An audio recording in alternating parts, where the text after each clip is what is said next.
Dès qu'à Étienne, nous allons commencer cette activité. Le programme se présente comme suit. Il y aura l'ouverture par la prière et puis il y aura un mot d'introduction qui sera fait par le prophète Benjamin Kawanga. Et puis il y aura une lecture de l'exposé des motifs qui sera lu par M. Willy. Et puis le prophète Benjamin va revenir pour entrer en détail de l'exposé des motifs et puis il y aura questions-réponses.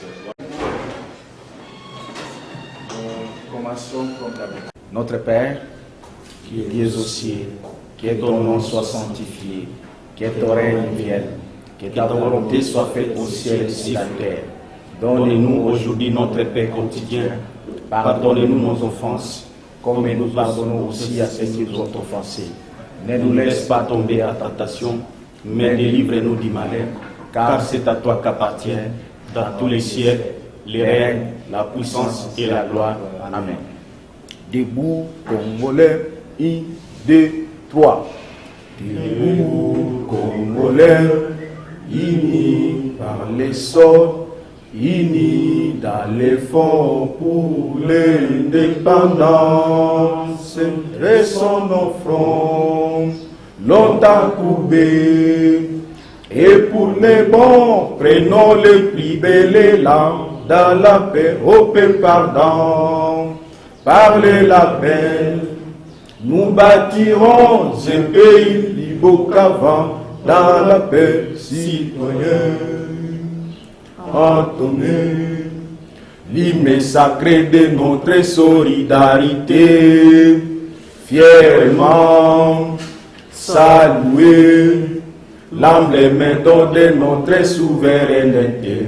Congo, Congo, Esaïe, Congo, au pays Congo, bien-aimé Congo, nous préparons ton soleil, nous assurerons ta grandeur. 30 juin au doux soleil, 30 juin, dit 30 juin, jour sacré, sois les témoins, jour sacré de l'immortel, serment de liberté, que nous léguons à notre postérité pour toujours. Veuillez vous asseoir. Beaucoup, mon frère, les journalistes, le bien-aimé. D'entrée de jeu, je salue mes frères et sœurs, premièrement les journalistes et les camarades qui sont dans la salle. Je vous dis bonjour à tous. Et également, à travers vous, c'est-à-dire la presse, je salue tout le monde, les frères et sœurs qui vont nous suivre aujourd'hui, demain ou après-demain, à travers vos micros. Nous les saluons et nous les disons qu'ils soient bénis à travers ce que nous allons partager avec eux. Merci encore une fois de plus. Comme vous le savez, nous sommes une structure citoyenne. Hier, nous étions un mouvement citoyen dénommé Debout Congolais Génération Consciente. Il y a plusieurs années, nous avons évolué, c'est-à-dire on a quitté des mouvements citoyens pour un mouvement de libération, dénommé l'Union des Congolais pour la libération totale. Et nous travaillons ensemble avec tous les autres mouvements citoyens. Seulement, la petite particularité qui est la nôtre, c'est que nous marchons grandement selon la volonté de Dieu. Et la volonté de Dieu se passe par la ligne que Dieu avait promis pour ce pays. Et donc, nous marchons selon les prophéties de ce pays, afin que ces prophéties puissent s'accomplir. C'est comme ça que vous allez découvrir au cours de notre échange que nous nous basons beaucoup plus sur les prophéties. Et nous sommes dans l'étape de l'accomplissement des prophéties des grands ou de notre bien-aimé le prophète Simon Kimbangu, dont nous disons nous sommes son incarnation. Et donc, nous sommes là pour vous parler de deux thèmes qui a été bien cités par notre excellent journaliste. Et ce thème doit être, notre exposé vous sera lu tout à l'heure.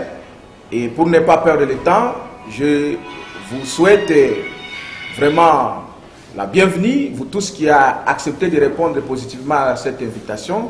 Et je passe directement la parole à notre bien-aimé, le frère Willy Lou pour qu'il puisse nous lire notre exposé des motifs avant que nous puissions rentrer dans les débats et aussi faire la synthèse sur ce que nous vous avons invité aujourd'hui. Merci beaucoup. Et maître, mon frère Willy, il peut prendre la parole pour nous lire l'exposé des motifs. En voici. Merci pour la parole que vous m'avez accordée. Conférence débat. Union des Congolais pour la libération totale, en sigle ICLT. Une structure de la société civile qui est dirigée par le prophète Benjamin Kawanga, en collaboration avec les mouvements citoyens réunis à ce jour. Ville de ce nom, pour tenir informé à toutes les Congolaises et à tous les Congolais, qui que ce soit, là où il est, tel qu'il est, de ne pas se poser la question « Qu'est-ce que mon pays fera pour moi ?»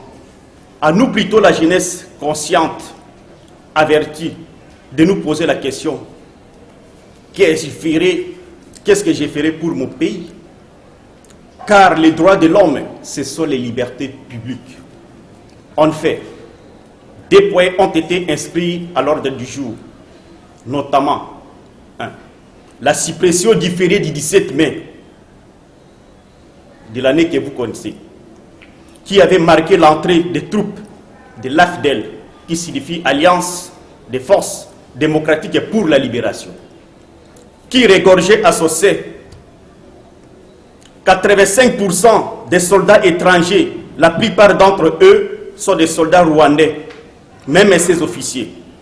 D'autant plus que l'AFDEL a été créé par la communauté internationale, donner la passe ou la gestion par les Rwandais à la personne de Paul Kagame, le président rwandais, pour diriger cette rébellion qui nous a engendré la deuxième colonisation ou occupation des militaires étrangers, je cite, les Rwandais, les Ougandais et les Burundais, et les autres sur les sols congolais.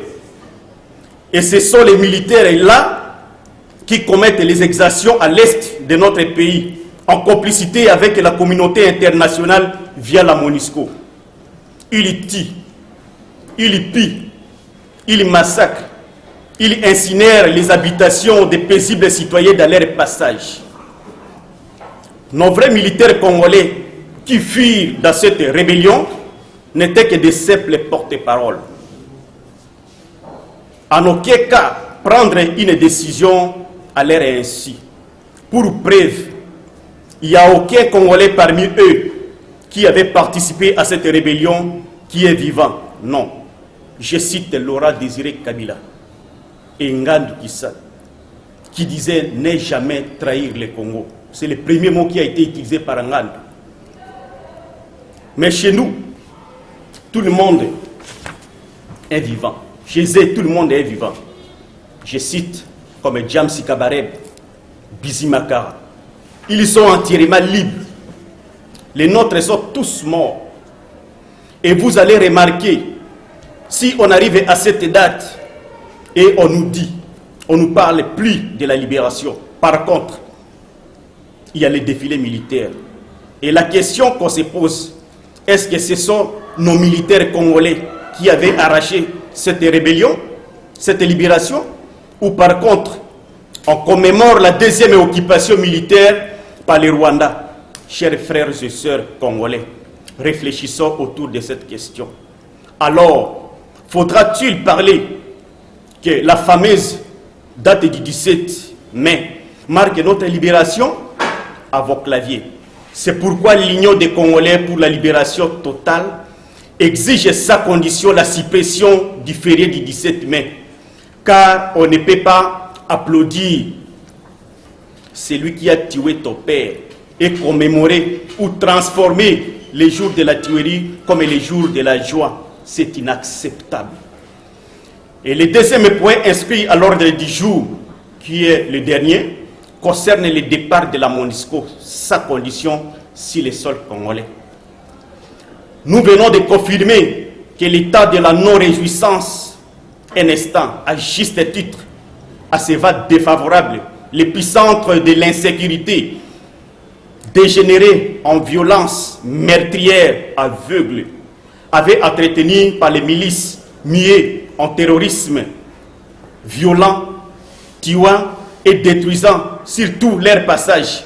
Il s'agit là, vous vous en doutez, d'une situation au cœur de nos profondes préoccupations, que les groupes armés qui opèrent à l'est de notre pays est soutenu par la communauté internationale en passant par la MONUSCO. Face aux atrocités inacceptables commises sur les victimes innocentes et en raison de la persistance des troubles à l'ordre public mettant en péril la paix et la stabilité à l'Est, viol des femmes comme arme de guerre, meurtres, massacres, exécutions sommaires, pillages, enlèvements, incinération des maisons d'habitation aux paisibles citoyens, tueries à répétition à l'est de notre pays. Or, la mission primordiale de la MONUSCO, de la résolution prise par le Conseil de sécurité des Nations Unies, créant la MONUSCO, c'est pour la protection des citoyens et la stabilité. La MONUSCO a par contre changé sa mission. Elle devient ennemie. Ce n'est pas mieux. Ennemi des Congolais, des véritables pierres, des minéraux. La MONUSCO devient une commerçante. L'état de siège, c'est bien, mais ce n'est pas mieux. Nous fondons notre réflexion sur l'article 5 de la Constitution du 18 février tel que modifié à ce jour. La souveraineté appartient au peuple. En somme, le départ de la MONUSCO sur les sols congolais serait la vraie solution incontournable pour la paix durable à l'Est, car c'est la MONUSCO qui est à la base de tout ce qui se passe à l'Est. Jésus-Christ Emmanuel est le Dieu véritable. Simon Kimbangu, son prophète, fait à Kinshasa le 17 mai 2021, jeudi.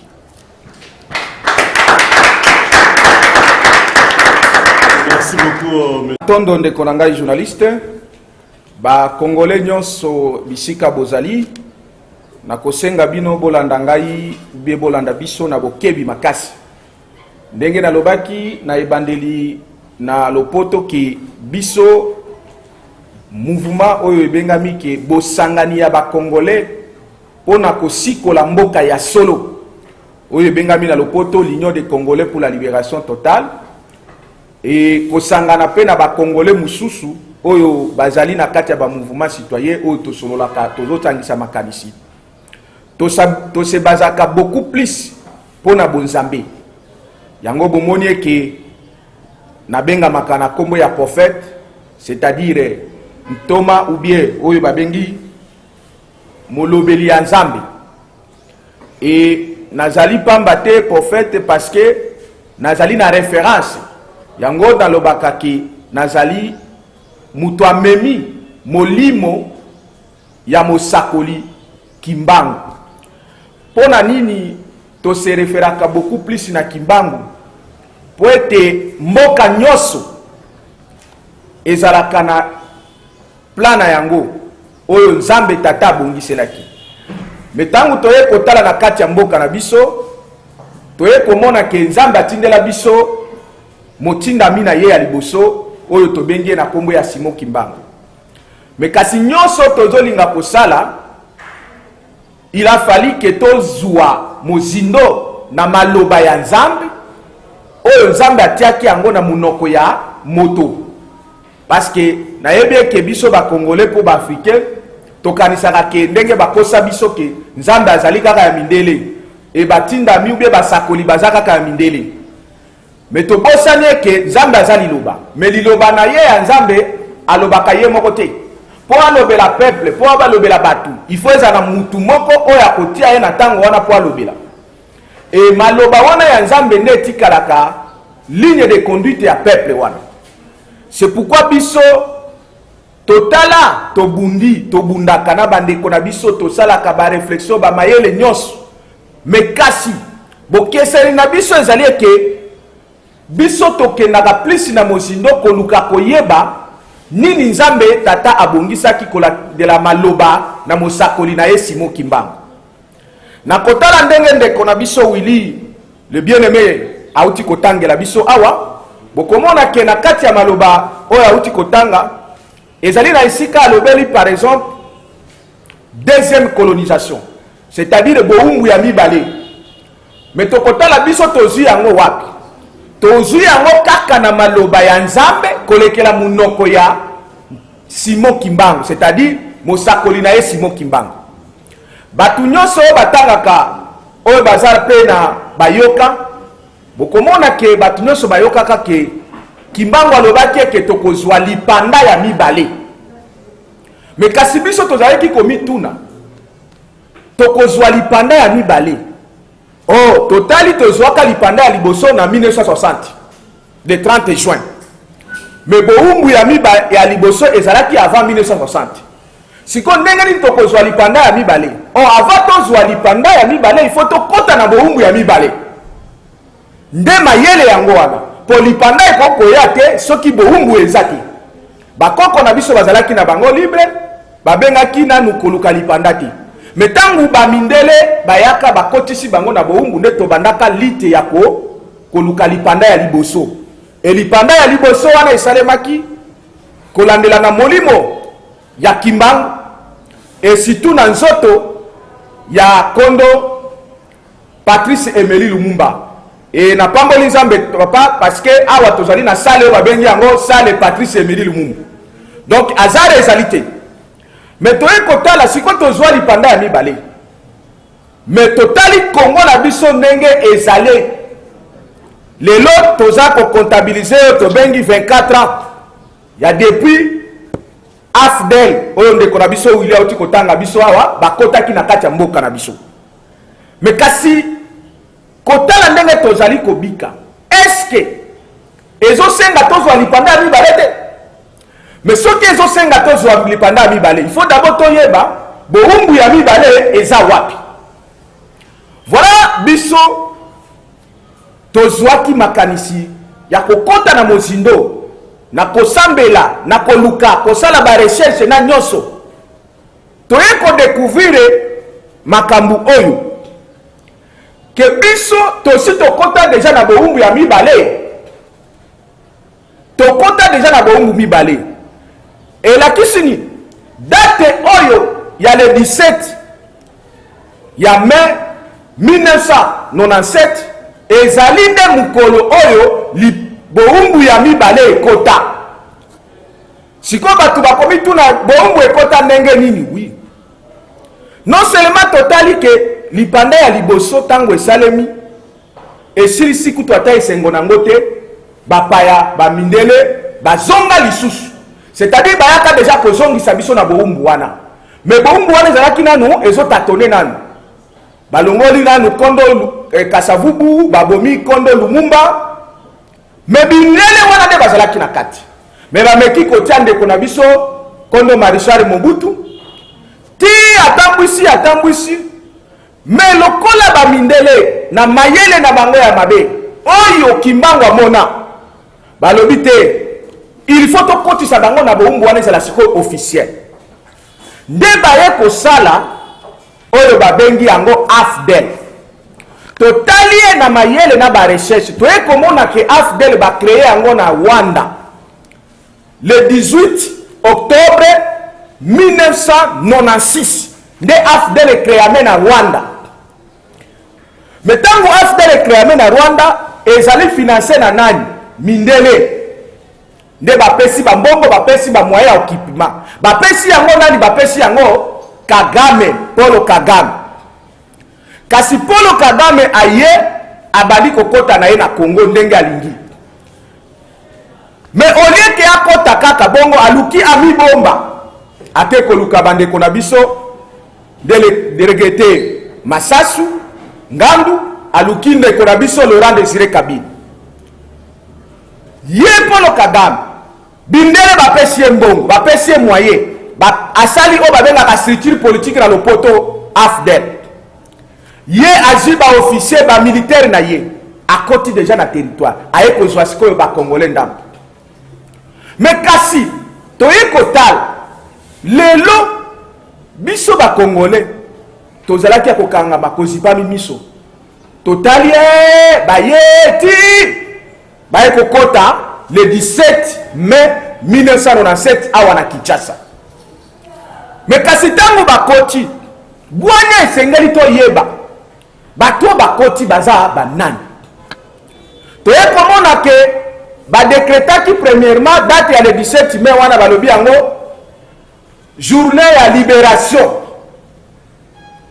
Mais totali libération pour libération et salema esengeli ni pour na peuple ezala libéré esengeli d'abord Nzambe tata kolekela l'esprit na ye ya Christ Emmanuel Christo et Nzambe tata wana il faut soit alekela à travers motindami na ye obabengi mosakoli. Mais kasi batu oyo bayaki na kati na bango eske mosakoli azali azate. Mais tozongi na sima toye konoba o bango balobi libération le 17 mai. Mais toye kotala na nzembo na biso ya bokonzi oyo toyiti koyemba yango abayembi yango dembu congolais tokuti kuna na kati tozali na mukolo na biso ya libération oyo ebengami 30 juin mukolo na biso ya libération. Sikoyo bato oyo baye na mukolo mosusu ya libération ndengeni silingi koloba ke baza koanile libération na biso oyo le 30 juin. Bandeko ba congolais to mituna na bango moko bamoni ke libération wana ezosimba bien te balongwe wana balongwe non libération te ekomi mukolo ya mapinga totali eza mukolo ya mapinga commémoration ya journée ya mapinga ba armée soldat congolais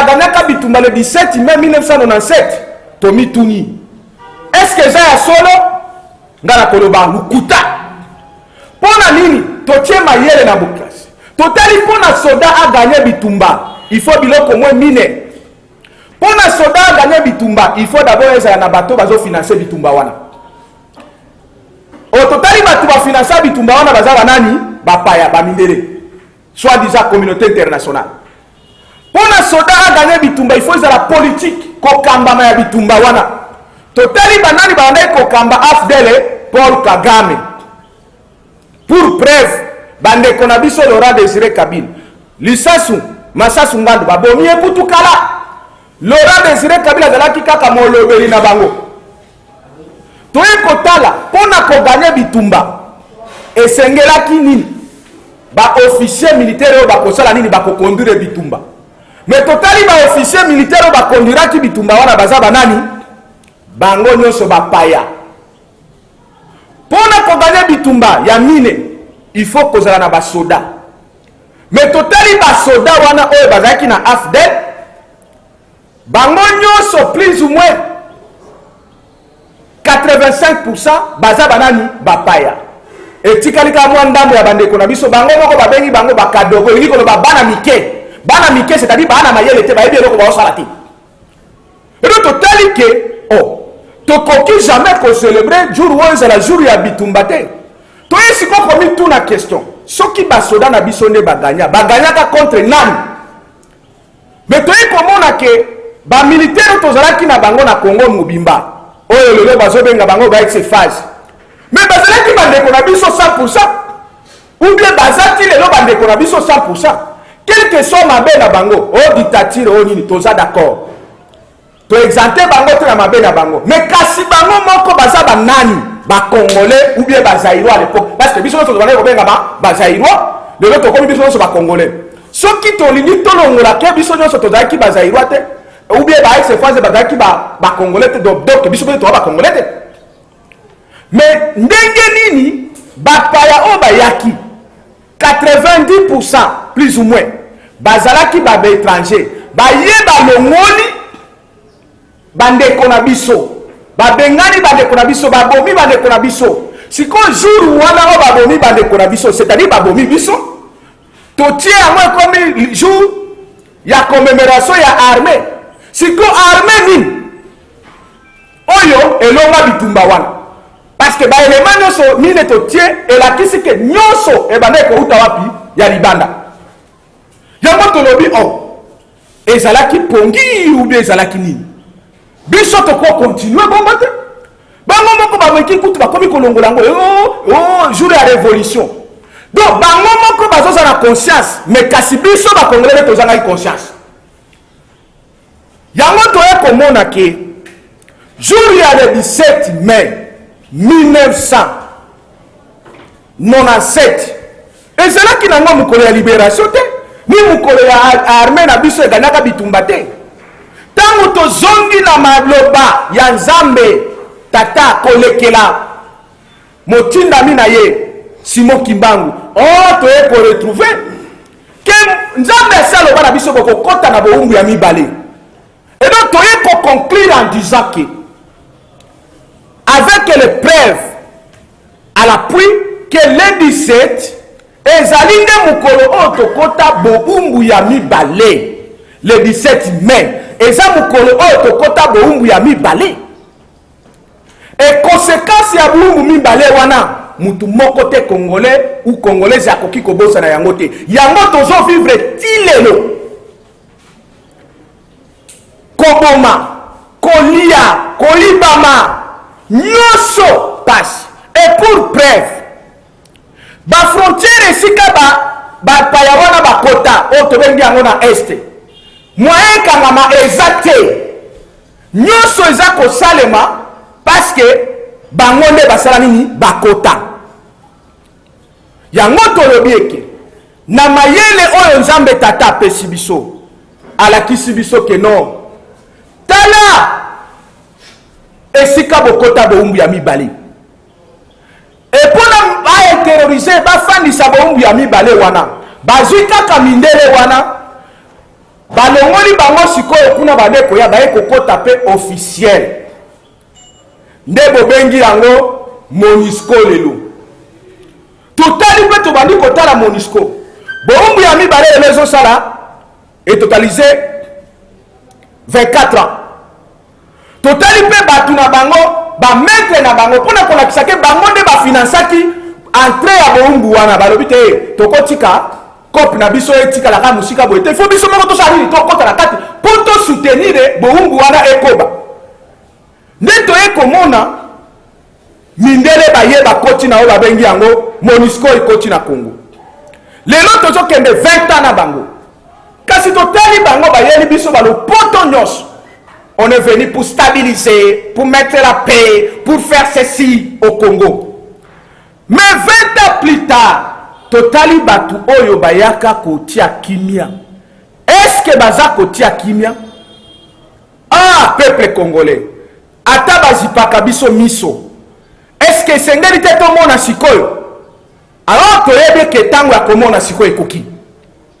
Puisque nyonso oyo zali kolanda ngai partout, okoboya teke MONUSCO ou bien entre guillemets Monique Nations Unies batika jamais kotia kimia tamboka moko te. Est-ce que biso il faut totier la bango mitema que bango ne ba kotia la biso kimia? Oh, la parole de Dieu me dit ceci: maudit soit l'homme qui se confie à l'homme. Ala que la mama be o aza kotia la elika e pa mutu. Oh, MONUSCO na bazali partout. Ndenge moko na biso d'ailleurs biso to leki bango na bonzambe. Ndenge biso kotia bango mitema bango ba ye kotia la biso soi-disant kimia. Mais totali au lieu batia la biso kimia, baza kotia la biso bitumba chaque jour. Bitumba chaque jour. Baza koyiba minere na biso chaque jour. Kaka bango baza koyiba tiba nzoto ya bandeko na biso o babengi ba organe génitaux bazo kende koteka. Batu wana nde baza koteka ba arme o bobengi yango MONUSCO. Batu wana nde baza koteka ba munitions. Yango tolobi oyo ezalaki kaka babengaka na lingala COP. Donc ba oyo basala COP wana babilisa mbongo na bango pona kozwa Congo ekota na boumbu ya mibale bayaki bango moko pe na officiellement po basala nini po bazwa pe mbongo oyo bango babebisa. Mais kasi toyebisi bango bosi bozwi ebele 20 ans c'est trop. Na bana na bango oyo babengi ba Rwandais, Ougandais, Burundais lelo toye kotala Bande konabiso, ne konabiso aute koloba, basali état dirigeant, état de siège. Mais tout le monde est là comment peut-être que ça n'a pas bien comme balé. Quand on a l'état de siège, on a Monisco et Kembango comme on a gouverneur général, Monisco et que comme on a pour son ni peuple congolais to fongola miso. Deuxième chose, tout le monde qui armé na biso to zwakao, ba militaire, Ougandais, ba nini, ba kota ki na mboka bakangi bango ba botoli bango ba arme. Mais mituna mi balé zali. Ba militaire wana bakota ki ndengeli uswani za ba rebelle ba bimaki na ba pays na bango Uganda, Rwanda, Tanzanie soki wapi bakota ndengeli toza na un pays indépendant il faut toza la sécuriser ba militaire na biso pe ba bituna mituna wana ba arme o bazo zwaka liboso na bango eutaki wap ekotelaki wap ba réponse est claire peuple congolais que batu bakoti sakaba arme wana ezali Monisco batu batekaka ba munition ezali Monisco mindele et pourquoi ba AFDL wana soki banani bakotaki ba Rwandais Ougandais nini parce que kuna frontière wana ezalaka kokangama te pamba te parce que bato bakotaka le 17 bango nde bayaka na boumbu ya mibale yango ata lelo bolongoli bango ba arme kasi bakotisi ba arme tant que bazali wana c'est-à-dire Monisco bakokotisa ba arme mususu. Voilà pourquoi peuple congolais Nzambe tata alobaka mais alobaka toujours à travers Mutubi, à travers Batu o baluka kiye na mozindo toyebe ke bino nyonso bozana ba mayeni bino nyonso botanga bino nyonso bosambela mais kasi biso toza kopesa oyo ngolu Nzambe asaleli biso eto salela yango eto komona bolamu ya Congo yango to mozindo to koti nango elakisi biso boye AFDL autre bozo célébrer yango inconsciemment le 17 mai mukolo ya lelo ezalaki kokota ya boumbu ya mibale na kati ya Congo et sous l'emprise ya bandeko na bango ou bien ba maître na bango o bazali ba mindele l'histoire se répéter que Dieu bénisse Kimbangu.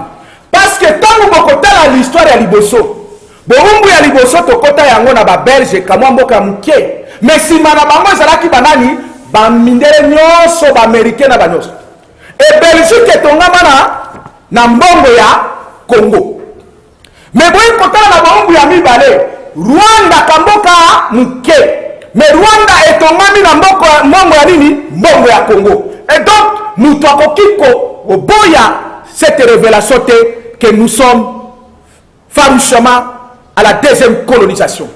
Ils allaient liés au quota le 17 mai. Mais qu'est-ce que tu as dit? Alors, moi, pourquoi tu l'as dit? Jamais tu continues à célébrer la date le 17 mai. Date wana tu donné à partir de l'élo et à la supprimer.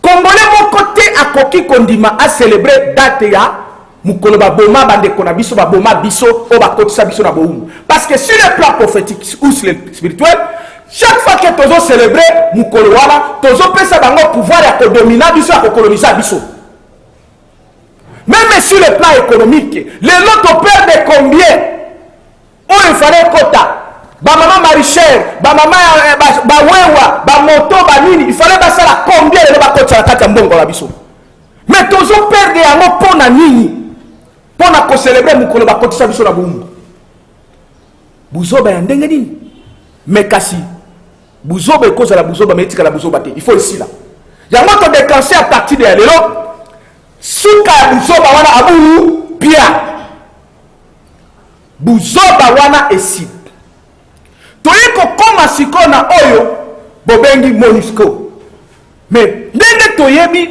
biso nyonso tolakisi partout bato wana bakotisaka kimia te bakokotisaka pe kimia te mais kasi totali oyo asalaki balongwa tula liboso c'est-à-dire Simon Kimbangu oyo asalaki mindele balongwa na boumbu bande kotia biso aloba na biso mais lokola bayaki lisusu solution eza nini il faut ngana yo ndenge bakoko na biso batelema na tango wana babengana ba Belge babengana bango biso pe il faut to bengana MONUSCO soki to bengani MONUSCO te bosala ba formule nyonso bokosala nyonso bokomata bozongi solution définitive ekozalaka ya kimia na Congo eza te. Donc soki MONUSCO eza na Congo yeba ke kobomana ou bien kokufela ya Congo ezali permanent. MONUSCO eza na Congo pillage na Congo, MONUSCO eza na Congo division na Congo. Tant que batu wana nanu balongwe te biso na yo tokozalaka kimia te tokomonaka ekita ya Congo te. Yango tolobi boye puisque tozali peuple souverain ndenge bengami tozwaka souveraineté na biso le 30 juin 1960 souveraineté internationale et nationale en vertu de ce pouvoir wana pesameli biso peuple que biso ba peuple ne toza ba souverain na pouvoir qui nous a été donné tobengisi bino nyonso ba congolais tolobi na MONUSCO ceci. Il faut acquitter le Congo avant le 30 juin. Et on donne cet ultimatum précis. À partir d'aujourd'hui, le 17, MONUSCO n'a que 40 jours. C'est-à-dire, le 17 aujourd'hui, mai 2021, jusqu'au 26 juin de cette année, la MONUSCO doit quitter le sol congolais. Qu'il le veuille ou pas.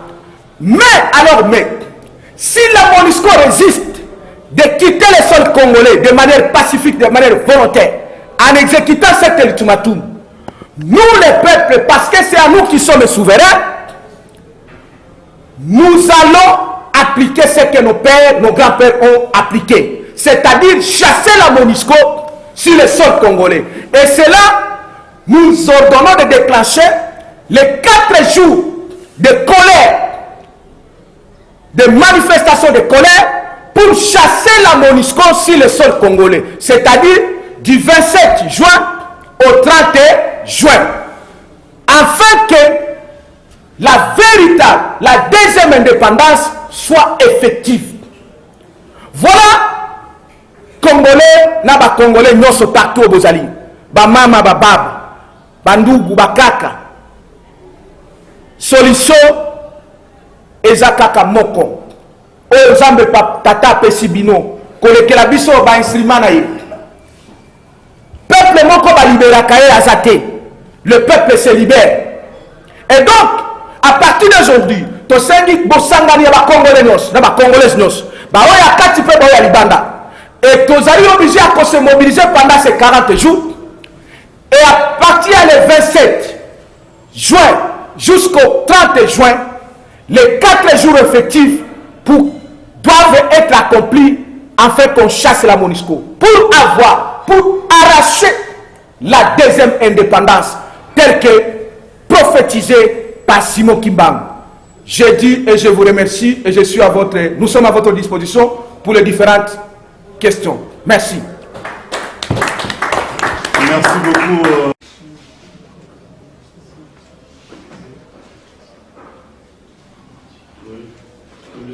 Question na et l'émotion et j'allais tant nous avons 40 jours on a besoin de MONUSCO et ceux qui MONUSCO a quitté pour manifester pendant 4 jours. Est-ce que MONUSCO a quitté ou bien c'est de quelle manière vous pouvez utiliser voir on a pour la qui à l'est ou bien ils ont juste une mascarade.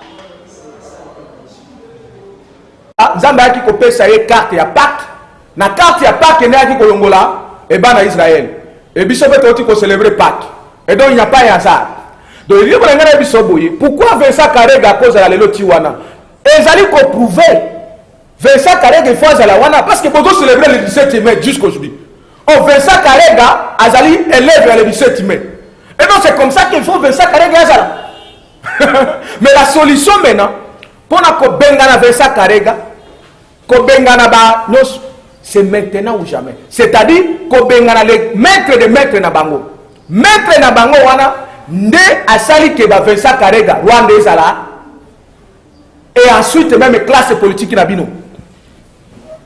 Donc il y a une dimension qui s'appelle comme ça. Au moins njete Congo eza njete nazo kotsona ba dimension oyo nzamba lobela ngai. Njete wana eza na matiti likolo eza yango moko njete eza na misisa. Misisa wana ezali communauté internationale représentée par MONUSCO. Njete wana ezali Rwanda. Matiti eza ba classe politique na bino. Donc on a profité directement à répondre à l'économie pavi. Alors, ceux qui tozolanda kaka to kata njete misisa ezali njete wana ekosala nini ekobota lisusu. Ceux qui tolandi to kata matiti c'est-à-dire njete ba Rwandais Karega. Ceux qui tolandi matiti c'est-à-dire classe politique au bobenga ba gouvernement misisa ezali ekobota njete mususu ekobota matiti mususu. Donc il faut qu'on pique la misisa. C'est-à-dire qu'on bengana MONUSCO ou la représentation il y a communauté internationale. Les gens qui sont venus comme peut-être bobo au Sénat. On est le sa représentant il y a MONUSCO na Katia Congo. Est-ce que vous avez blague? Dans un pays souverain, un pays indépendant, et à coordonner les armées étrangères. Est-ce que vous avez tout le monde a blague? MONUSCO a une armée na yé dans un pays indépendant. Alors, c'est pourquoi chaque chose a son temps. Maintenant, la MONUSCO a 40 jours de quitter le sol congolais. Finalité, il y a ma camion chose là. C'est maintenant, c'est la finale. Et si elle ne le fait pas volontairement, à Komona, donc la MONUSCO verra la chose qui a été écrite par la parole. Je suis dans le livre d'Ésaïe 18. Dieu nous avait dit ceci. Nous sommes un peuple puissant, fort, qui écrase tout. Et donc nous devons appliquer notre force et notre puissance. Et écraser la MONUSCO, qui est la représentation de la communauté internationale. Écraser les Rwandais, y compris même complicité à la classe politique. C'est pourquoi on a répondu à l'économie pas vu. C'est pour dire que MONUSCO a la collaboration na soutien ya gouvernement. Biso etali biso te. Tozali peuple souverain. Souveraineté on a skoto pito appliqué yango. C'est biso le peuple qui est souverain. Est-ce que comment que gouvernement est souverain? Nulle part. Est-ce que le président est souverain? Non. Aucune institution est souveraine, c'est le peuple qui est souverain. Et ça dit que tu vas nous faire blague. Donc la souveraineté qui nous a été proclamée à travers la liste, il y a Kimbangu 30 ans, Lumumba et jusqu'il a été tué, Okito et les autres, nous devons maintenant s'approprier cette souveraineté. Et la souveraineté ne se donne jamais, elle doit être arrachée. Et donc, le mécanisme c'est le même. L'histoire se répète. Avant le 30 juin, ba papa na biso ba telema, ba maman ba telema, ba koko ba telema. Et pourquoi pas biso? Nini on biso to zwa lelo e ko fani sa biso kimia. Est-ce que parce que li aka moi pongi, moi pondu moko une fois par jour, moi soso e uti soki na Belgique ou bien na non. Et donc on n'a pas besoin il y a que ces milliers de gouvernement. Le mécanisme tolobi, c'est que sangana biso ba congolais, comme ba papa na biso ba sala, poto sala, libération totale. Directement na kontina mutuna ya ndeko na ngai. Ndeko atuni libération totale. Union des Congolais pour la libération totale. Est-ce que toza liberté? Mais évidemment oui. Toza liberté, c'est-à-dire liberté au toza la kanango. Ezali même pas 1%. Je ne peux pas le dire. C'est vraiment idiotie de penser que nous sommes un peuple libre. Ah non, mes frères et sœurs, nous avons démontré que nous sommes colonisés. Et là, il faut que nous fassions des Congolais, les Congolais qui sont place aux Landangaï. Tous allés dans le monde, ils ont mis au Koyebisanga parce que tu organises une élection, ou bien tu as la canine. Na Koyebisanga le Komoro.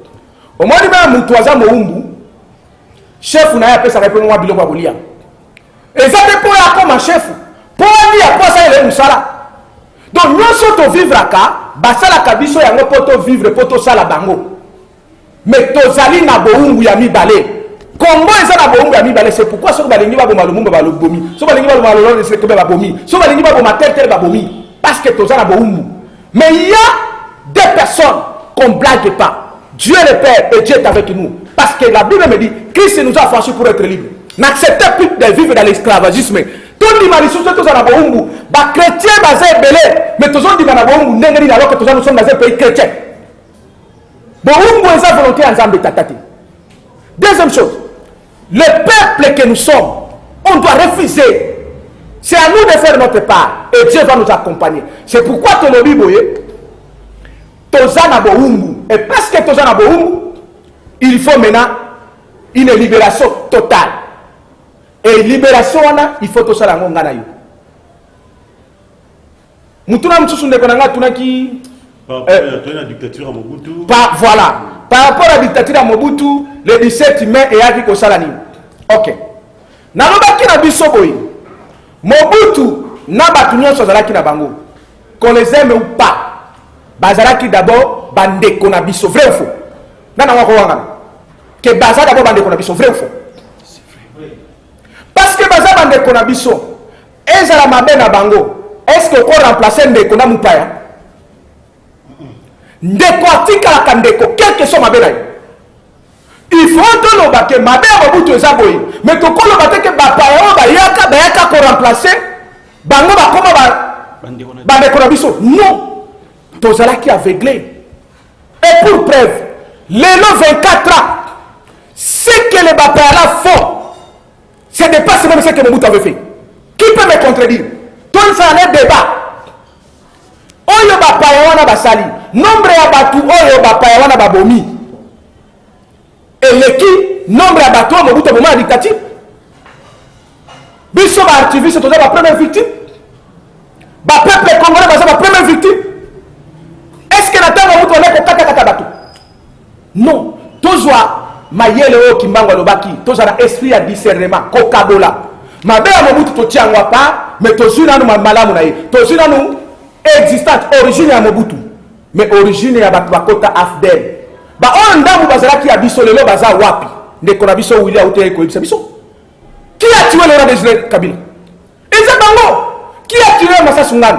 Si quand on célèbre Kabango Tirelo, quel idiotie. Armée on va célébrer en le soir déjà commémoration à armée. Ce n'est pas la même militaire au bango ba mata bango. Comment toko ça la bazo jusqu'à ce niveau? Non, Bouzo va le aussi. Et donc, il n'y avait pas une libération. La dictature, oui, on reconnaît les mauvaises choses de Mobutu. Mais, Toka il remplacé Mabé Moussoussité. C'est ça où tu as été aveuglé. Tu as remplacé Mabé Moussoussou. Voilà la conséquence toi dans le lot. Mais toi, tu as la conséquence, c'est toi arrêter l'hémorragie. C'est maintenant ou jamais. Il faut qu'on arrête cette hémorragie. Willy a complété quelque chose. Ah oui, merci. Je dois répondre à cette question. Oui, Nalina répondre de Bonabiso Joël, n'a complété réponse il y a prophète par rapport à la question il y a Ndewabiso Joël à l'époque qui avait dit que il m'a tombé dans le président Kabila, mais jusque-là on avait constaté, c'est parce que c'est qu'on constate, c'est ce qu'on voit et ce qu'on touche que le président Kabila n'était pas parti. Oui, mon frère, je voulais vous dire ceci. Vous êtes trop charnel. Au moins, dans cette terre des humains, Mokili ezalaka diriger, le monde est dirigé par les spirituels. On peut donner un ultimatum, ça peut prendre 3 ans, ça peut prendre 4 ans. Mais Dieu a déjà fait son travail. Et soit la Sénat, et là, dans un autre accomplissement. Le travail était déjà fait pour le départ du président Kabila. Donc, il y a quelqu'un qui sous forme, il y a qui est vide. Comme aux autres trop chanel, oui, n'a comprendre rien, aux amis qui sont dans Moussouni. Or, dans la vie, le monde est dirigé dans le spirituel. Et puis, c'est le spirituel qui domine sur tous les plans. Physique, il y a qu'on s'accomplit. Nous donnons l'ultimatum pour le départ du président Kabila. Il avait déjà les messages précis. Alors, nous, comme nous étions liés dans Moussouni, bon, il fallait que le roi lobby Kakaboye ça la nini et ça. Non, Dieu ne travaille pas comme ça. Alors, on ne va pas poser question autour de l'état de siège. que le président de la République avait décrété, et il avait signé une ordonnance qui était en vigueur les 6 mai de ces mois de l'année en cours. Oui, l'état de siège, c'est bien, mais ce n'est pas mieux. L'état de siège que le président a décrété, c'est 30 jours. Alors, notre objectif, tout ça, c'est les résultats. Il y a état de siège. Les résultats, peu importe le contenu de cette ordonnance, tout ça, la côté, tout ça, les résultats.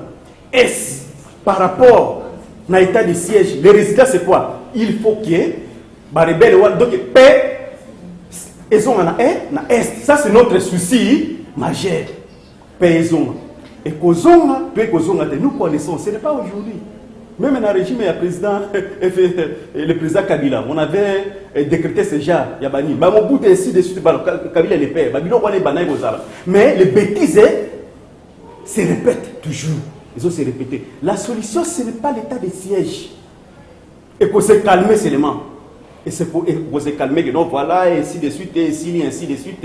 Mais, et par après, ça va faire quoi? Ça va encore rebondir. La véritable solution, c'est le départ de la MONUSCO. Je me rappelle des enseignements des droits des organisations de mon professeur Baland. Il disait souvent que tant que la communauté internationale n'a pas encore trouvé satisfaction, la guerre ne cessera jamais à l'Est. Et effectivement, c'est ce qui est en train de se faire. Ça va seulement se calmer. Alors nous, je pense que dans notre introduction, nous étions clairs dans notre langage. Nous avions dit que ce n'est pas à moi, ou soit à toi, de te poser la question, qu'est-ce que mon pays fera pour moi? Nous sommes une jeunesse consciente. À nous plutôt de nous poser la question, qu'est-ce que je ferai pour mon pays? Je pense qu'entre nous, nous avions eu tous la chasse de nous retrouver devant les différents tableaux noirs. Tout tangi, tout ça, ma richesse, ainsi de suite. Mais c'est comme si que les choses ne marchent pas. Alors il faut que nous qui sommes maintenant la jeunesse actuelle, nous prenons maintenant conscience. Ce n'est pas de nous poser des questions. Qu'est-ce que notre pays ferait? Non, à nous plutôt de nous poser des questions. Qu'est-ce que moi je ferais pour mon pays? Alors mes enfants, la limite que à nous, la jeunesse actuelle, de prendre la conscience. Le pays, c'est le pays de nous tous. La République qui signifie chose publique, c'est-à-dire la chose qui appartient à tout le monde. C'est ça la signification de la République.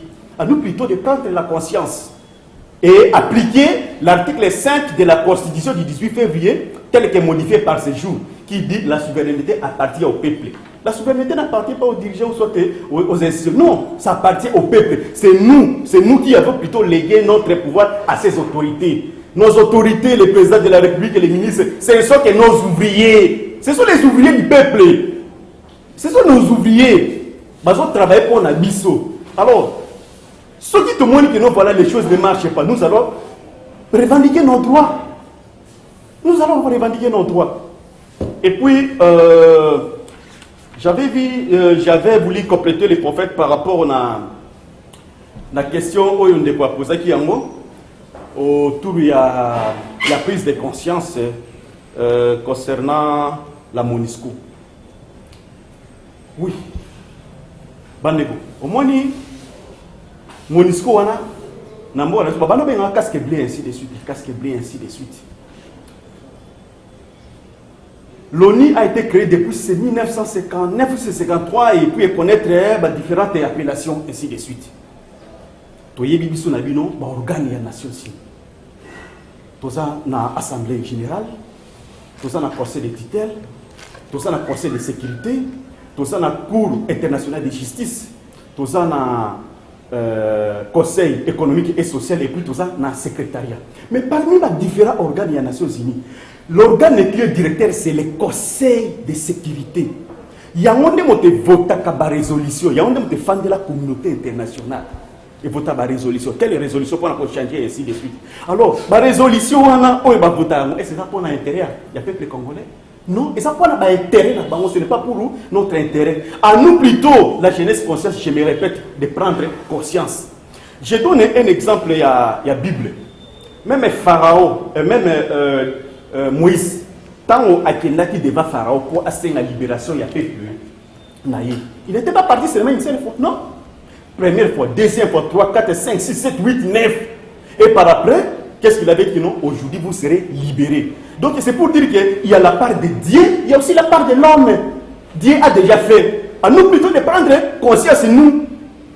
Vous croyez comme si que la main va tomber du ciel, ou soit Dieu viendra faire à notre place? Non. Nous n'avons pas mouru déjà. Alors, nous n'avons pas mouru. Alors, toi, si tu ne sais pas gérer, si tu ne sais pas garder maintenant, héritage aux hommes obéissant à cause de ta propre turpitude, sache-le très bien que et là, à nous maintenant de prendre conscience. Il y a la part de Dieu, il y a aussi la part de l'homme. La sœur, j'ai entendu auprès de la sœur une chose très importante. D'abord, premièrement, je voudrais vous dire, vous avez dit qu'on a tout fait. Personnellement, vous avez semblé dire que vous êtes arrivé à la fin. Mais je voudrais vous dire, à ma qualité de prophète, là où l'homme se limite, et c'est là où Dieu commence. Et il est vrai que moi également, je suis un homme, mais la petite différence, c'est que je reçois les injonctions divinement parlant, ce qui fait que je vous rassure que c'est maintenant ou jamais. Parce qu'étant un homme, je peux aussi me fatiguer, comme aussi, même Moïse était fatigué à un moment donné. Mais lorsqu'il était fatigué, c'est là où la divinité a commencé. Et donc, cette année, c'est la finale. Ça, je vous l'assure. Vrai, qu'on le veuille ou pas. Par rapport à ça, vous ne pouvez pas vous décourager de tout ce qu'on a fait. Je suis parmi les gens là qui ont fait, depuis moi 2015, je suis dans ça. Il y a parfois, quand les gens me voient tel que je suis, c'est compliqué d'expliquer certains détails. Mais je vous dis, il y a un début, il y a une fin. La libération de ce pays, il y a, quand vous regardez bien la lutte citoyenne, que nous disons aujourd'hui, nous avons transformé. Ce n'est plus des mouvements citoyens, nous devenons les mouvements de libération. Ce n'est pas un hasard. Et si je peux vous le dire, c'est le jour que j'ai été arrêté, le janvier, c'était le 27e jour du mois de janvier, qu'on nous a arrêté à l'ambassade du Rwanda. Et quand j'étais à la ANR, c'est ce jour-là que Lumumba est venu me donner ce qu'il sortait de parler. Et donc, il y a un moment donné qu'on ne peut pas parler de tous les détails, mais nous devons croire que ce pays, il y a un plan de libération de ce pays, et ces plans que nous sommes en train de vous exposer. Concernant les stratégies ou quoi, nous ne pouvons pas toutes les exposer en public, mais la première stratégie que je peux vous dire, premièrement, notre nom stipule d'abord les stratégies.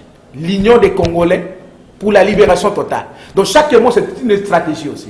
Donc nous vous invitons d'abord, vous tous les Congolais et toutes les Congolaises, d'être unis. Et on est unis pourquoi? Pour une cause. La cause commune à laquelle nous sommes unis, c'est la cause de la libération totale de ce pays. Parce que ça va de notre intérêt de tous. Et on doit refuser la colonisation que nous vivons aujourd'hui, parce que nous sommes dans la deuxième colonisation, pour arracher la deuxième indépendance. C'est ça ce que nous devons faire. Et les stratégies, c'est entre nous autres. Parce que l'ultimatum aura certes, j'entre directement à la question de mon frère aussi activiste qui est en passage à Kinshasa, de Ben. Donc, l'ultimatum consiste à donner le temps à la MONUSCO de quitter elle-même et nous, le temps de se mobiliser. Aujourd'hui, comme l'ami disait, ça peut se limiter ici à Kitambo. Vrai ou faux? Moi, je dirais faux. Parce qu'avec la magie de la du média, aujourd'hui, nous sommes suivis partout. Mais également avec la conscience de chacun de vous, chacun de nous. Est-ce que nous devons encore dire beaucoup de choses pour comprendre que nous sommes colonisés par rapport à tout ce qu'on a dit ici? La réponse est que la conscience est là que nous sommes colonisés. Et donc, je ne vois pas ces Congolais-là qui accepteraient de vivre dans la colonisation. Nous l'avons déjà accepté par ignorance pendant beaucoup de temps. Le 24 ans ici prouve. Et les 60e anniversaire de l'indépendance est proche. Et nous ne vivons pas le bien fondé de cette indépendance. Et donc, il faut qu'on agisse. La conscience, oui, mais ajouter à cette conscience l'action. C'est comme ça la libération totale nécessite les actions de nous tous. Donc, mon frère, nous sommes ensemble et nous serons ensemble. Nous allons nous mobiliser et il nous faut que nous nous mobilisions. À commencer par vous. Vous pouvez arriver par exemple à Ben, vous donner cette information à tout le monde et vous mobiliser là-bas. Ça ne demandera pas seulement que les prophètes Benjamin soient. Avec les téléphones et avec les médias, ça nous permet. Nous devons appliquer ce que nous avons comme instrument. Ce qu'il avait, ce qu'il a appliqué. et la mer rouge s'est déchirée. Donc à nous aussi, nous avons les instruments entre nos mains. Appliquons ces instruments. C'est comme ça que je voudrais contester un peu la thèse de mon ami, le journaliste qui a dit les écrits restent, les paroles s'envolent. Cette thèse-là n'a plus de sens aujourd'hui. Je vais vous surprendre. Aujourd'hui, les paroles restent avec la machine des médias. Avec les médias tels que nous avons parlé, ça va rester les années et les années. Et donc, il faut aussi les partager avec les autres et dire que, parce que ce qui s'est passé même hier, dans les années, les Moïse de Jésus sont nés à un seul endroit, comme ici. Mais s'il y a que les gens qui les ont entendus, qui ont pris ce qu'ils ont parlé, allez le dire ailleurs. Oui, moi je suis prophète, je n'ai pas l'état d'écrire. Moi je reçois, je parle. Un prophète, c'est un porte-parole. C'est un parleur. Mais les autres peuvent écrire. Comme vous pouvez écrire. Mais aujourd'hui, la chance ou la grâce, c'est que ce que je parle, ça reste. Et donc, la thèse là n'a plus assez quelque chose. En fait, Dieu a confondu cette thèse là. Parce que souvent, la science telle qu'on nous a enseigné aussi venant tous de l'Occident, il y a aussi les sciences qui nous ont liés. Il faut suivre, comme le frère dit, des procédures ou ce qui a été établi. Moi, je vous dis ceci, mon frère le journaliste. C'est un grand journaliste qui j'apprécie. Maintenant, je vous dis, un libérateur que je suis, que nous sommes, doit aller au-delà des principes. Doit casser les certaines lois. On ne peut pas se libérer en respectant les lois. Je vous donne l'exemple de première indépendance de 1960. Lumumba et ses compagnies ont cassé des lois des Belges. Parce qu'il y a eu des lois qui empêchaient. Toute colonisation, ça se passe avec des lois. Je suis juriste. Mais quand je m'exprime à ce qui concerne les libérations, je vais me rendre au-delà de la loi. Je vais aller au-delà de la loi. Même la Bible ici que je crois, il y a des choses que je ne peux pas faire ici. Dieu, par sa souveraineté, peut me dire des choses qui sont en dehors même de la parole, de ce qui est écrit dans la Bible. Et donc, en tant que prophète, je dois appliquer ce que Dieu m'a dit. Donc, il y a un moment, pour la libération, il faut aller au-delà des principes, au-delà des normes. Parce que les normes, ce sont certaines normes-là qui font en sorte que le peuple reste lié. La colonisation se passe souvent à travers les normes, à travers les lois. Et donc, comme nous sommes dans la libération totale, il faut aller au-delà des normes, au-delà des lois. Et donc, et tout, je voudrais vous dire, ça commence d'abord par la spirituelle. Le spirituel est cassé par une parole. C'est comme ça qu'aujourd'hui, je déclenche, en vertu du pouvoir divinement qui m'a été donné par le Christ Emmanuel, son incarnation et mon incarnation Simon Kimbangu, la date du 17, vous allez la prendre, ça ne sera plus célébré dans ce pays. Aujourd'hui, je le déclenche. Parce que le spirituel qui liait cette date-là n'a plus de sens. Je voulais répondre à la question de madame la journaliste Maria, qui m'a posé la question de savoir est-ce qu'on a déjà associé les différentes églises ou parler de l'unité. Je dirais d'abord notre nom représente l'unité, l'Union des Congolais pour la libération totale. Et parmi les gens que nous devons avoir déjà, il y a beaucoup plus les hommes de Dieu et surtout les activistes. C'est le premier acteur que Dieu a préparé. Du côté des églises que vous appelez, mais seulement il faut aussi dire à les églises et aux autres, même quand Jésus est venu, il a trouvé le prophète, il a trouvé le Dieu. Mais puisque Jean-Baptiste était animé par le véritable esprit de Dieu, Jean-Baptiste a suivi Christ en disant que voici l'agneau qui ôte le péché de l'humanité. Et donc, les pasteurs et les autres, si réellement ils sont véritablement de Dieu, ils doivent nous suivre. Ah oui, ils doivent nous suivre. Parce que nous portons une grâce spéciale pour la libération de ce pays. Et nous demandons à vous tous de nous suivre. Vous comprenez? Parce que Dieu travaille toujours à travers un homme. Il se manifeste à travers un homme et parfois un groupe d'hommes. Parce qu'il y avait David, il y avait Daniel qui avait aussi ses compagnons. Et donc, vous devez, et les pasteurs et les autres qui nous suivent aujourd'hui, doivent aussi nous suivre. Parce que nous sommes apportés, comme il est écrit dans la Bible, se pousser par l'esprit que les hommes ont parlé à son nom. Donc nous parlons de la libération. Libération, c'est l'œuvre de Dieu. Donc libération, c'est l'œuvre de Dieu. Il ne faudra pas qu'on nous prêche un évangile qui est archaïque et qui n'existe plus. La véritable libération, c'est la libération de ce peuple. La véritable évangile, c'est celle qui porte la libération d'un peuple. Parce que Christ lui-même n'a jamais accepté qu'il y ait un peuple qui reste esclave. Et donc, les pasteurs et les autres, les frères et ceux qui sont les pasteurs, nous sommes à leur disposition.